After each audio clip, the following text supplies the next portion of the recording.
बच्चों, let's read the question. The question is saying bilateral symmetry, metameric segmentation, true coelom and open circulatory system are the features of.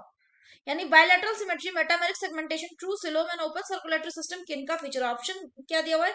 Option A Annelida, option B Arthropoda, option C Mollusca and option D दिया हुआ है Echinodermata. तो आइए देखते हैं इसका की concept. तो अगर हम इसके की कंसेप्ट की बात करें तो इसका की कंसेप्ट क्या हो जाएगा? इसका की कंसेप्ट हो जाएगा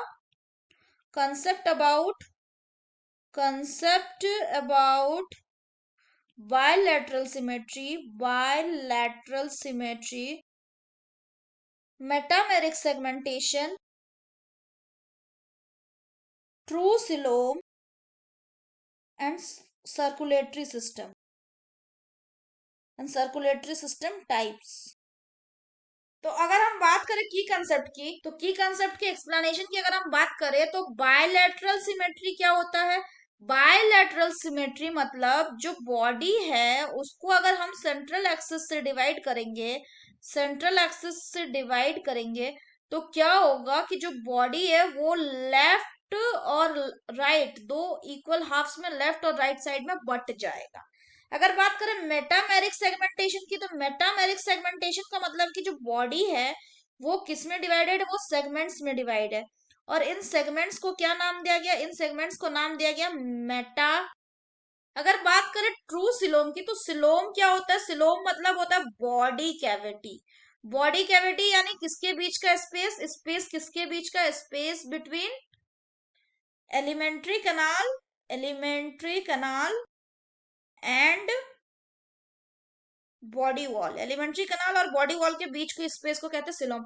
अब ट्रू सिलोम का मतलब इफ लाइंड बाय, अगर किससे लाइंड होता है? अगर लाइंड होता है बाय मेसोडर्म, अगर मेसोडर्म लाइन करता है तो इसको ट्रू सिलोम बोलते हैं.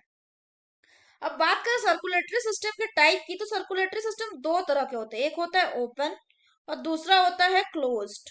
ओपन जो सर्कुलेटरी सिस्टम होता है उसमें क्या होता है कि जो ऑर्गन्स है वो बैथ बैथ किए हुए रहते हैं किसमें? ब्लड में. यानी उसमें वेन्स, आर्टरीज ये सब नहीं प्रेजेंट रहता, एक सिस्टम ऑफ पूरा स्ट्रक्चर नहीं प्रेजेंट. अगर बात करें क्लोज की, तो उसमें आर्टरीज, वेन्स के थ्रू जो है ब्लड वो कैरिड आउट होते हैं. तो अगर हम बात करें कि ऐसा हम किस में देखते हैं, तो अब अगर हम ऑप्शन का एनालिसिस करें तो हम देखेंगे एनेलिडा में भी बायलैटरल सिमेट्री होता है, मेटामेरिक सेगमेंटेशन होता है, ट्रू सिलोम प्रेजेंट होता है. लेकिन इसमें जो सर्कुलेटरी सिस्टम है ये कैसा है? इसमें सर्कुलेटरी सिस्टम होता है क्लोज्ड सर्कुलेटरी सिस्टम. तो इसीलिए ये ऑप्शन गलत हो गया. अगर बात करें मॉलस्क की, तो इनकी बॉडी कैसी होती है? इनकी बॉडी अनसेगमेंटेड होती है. अगर हम बात करें इकाइनोडर्म की, तो इनमें क्या है? इनके एडल्ट में क्या होता है? इनके एडल्ट में होता है रेडियल सिमेट्री. तो इसीलिए ये भी गलत हो गया. अब अगर बात करें आर्थ्रोपोडा, तो आर्थ्रोपोडा में बायलैटरल सिमेट्री भी होता है, मेटामेरिक सेगमेंटेशन भी होता है, ट्रू सिलोम भी होता है और ओपन सर्कुलेटरी सिस्टम भी होता है. And therefore the correct answer will be option number C, which is Arthropoda. So bilateral symmetry, metameric segmentation, true coelom and open circulatory system are the features of arthropoda. That's all for the question, bachcho. Hope you have understood it well. Best of luck.